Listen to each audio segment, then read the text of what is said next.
ચોમાસા પહેલા જામનગર મહાનગરપાલિકાની પ્રી મોન્સૂન કામગીરીની સમીક્ષા। જામનગર મહાનગરપાલિકાના શાસકો અને અધિકારીઓએ વિવિધ સ્થળોની મુલાકાત લીધી।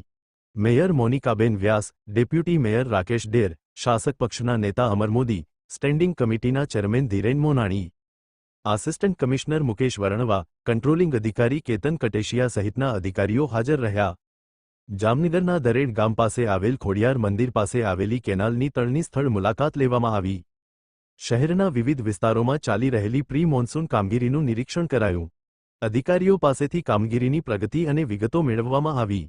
કામની ગુણવત્તા અને સમયસર પૂર્ણતા અંગે સૂચનો આપવામાં આવ્યા। શહેરમાં હાલ કુલ 7 જેટલા કામો પ્રગતિ હેઠળ હોવાનું જણાવાયું। આ કામગીરી પાછળ અંદાજે 31 લાખનો ખર્ચ કરવામાં આવી રહ્યો છે। વરસાદી પાણીના ઝડપી નિકાલ માટે અગાઉથી આયોજન કરાયું। ચોમાસામાં પાણી ભરાવાની સમસ્યા નહીં રહેવાનો શાસકોનો દાવો। ચોમાસા પહેલા તમામ મહત્વની કામગીરી પૂર્ણ કરવાનો પ્રયાસ। નાગરિકોને વરસાદ દરમિયાન મુશ્કેલી ન પડે તે માટે તંત્ર સતર્ક હોવાનું જણાવાયું। વરસાદી પાણીનો યોગ્ય નિકાલ થાય તે માટે સતત મોનિટરિંગ કરવામાં આવી રહ્યું છે।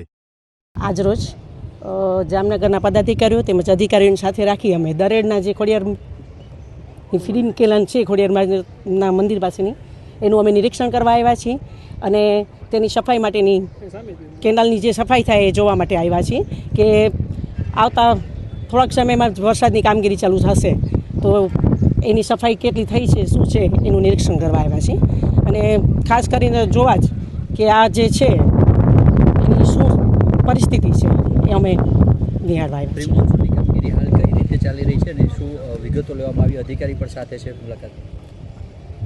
ખાસ કરીને તો અહીંયાની જે નદી છે એ નદીની જે પાણી જે ગટરનું આવે છે એની શું વ્યવસ્થા છે ને કઈ રીતે એનું એ લોકો નિરીક્ષણ કરે છે એને આધારે અમે આવ્યા છીએ ખાસ તો।